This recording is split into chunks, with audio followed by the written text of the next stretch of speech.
The Sleep Council have recently surveyed more than 5,000 adults across the UK to find out more about their sleep and bedtime habits.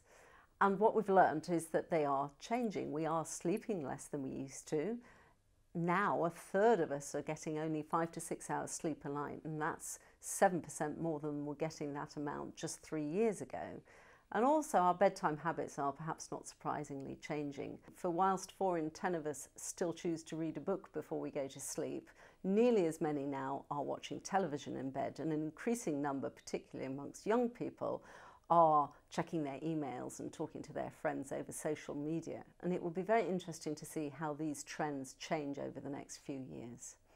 I think we all take sleep pretty seriously when we don't get it and we don't get enough of it. And given the fact that 4 in 10 of us feel more positive when we've had a good night's sleep, a third feel happier, and 25%, a quarter, feel more productive, its importance is certainly there for all to see. What we lack, and where we're not taking it more seriously, is the education, the public health awareness campaigns to really get people not just to appreciate its importance, but to understand what happens when you sleep, how it affects your health and well-being generally, and also how to achieve better sleep. That's what's missing. Whilst nearly half of us absolutely do nothing at all to improve our sleep, a rather worrying nearly 8 million people are using alcohol to try and get to sleep and sleep better at night. Nearly 7 million people are self-medicating to help themselves sleep. I think this paints a picture not only of a nation that's struggling with their sleep, but also of a nation that is not understanding and not really appreciating the ways in which they can improve their sleep. Another worrying statistic was the fact that people are only spending on average £583 on a new bed. Now, if you consider that you're using your bed almost every night, often as 2 people, and if you take that over a 7-year period, that means we're investing just 21 pence a night on our sleep environment. Now that equates to the price of just a single egg. That doesn't, to me, represent very good value for money or understanding of the importance of our sleep environment. I think there are 3 key areas for people to look at in order to improve their sleep. One is their sleep environment. You want to create the perfect sleep environment. You want a room that's cool, quiet, dark, uncluttered, a real haven of rest.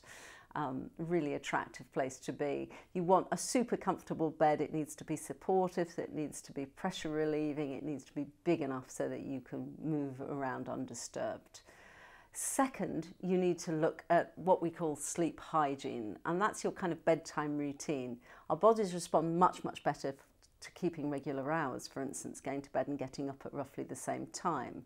But you also need to look at ways and means of really being able to wind down and relax before you go to bed, so you are in sleep mode, if you like. So lots of different ways for people to achieve that, whatever works for you, whether it be meditation, yoga, doing a jigsaw puzzle, reading a book. TVs and gadgets, not such a good idea because they are more stimulating. The lights from them stimulate our brains. The third thing, of course, is your own lifestyle on a broader scale, because what you eat, your diet, how much exercise you get will also affect very much how well you sleep, and obviously managing your stress and worry is going to be important. So sleep really is one of the 3 keys to a healthy lifestyle, and one we need to give a lot more attention to than we do now. For more information, our website at sleepcouncil.org.uk is packed full of useful tips and advice. For those who don't have access to websites so easily, we have a series of leaflets that you can order via our free phone helpline leaflet line, which is 0800 018 7923.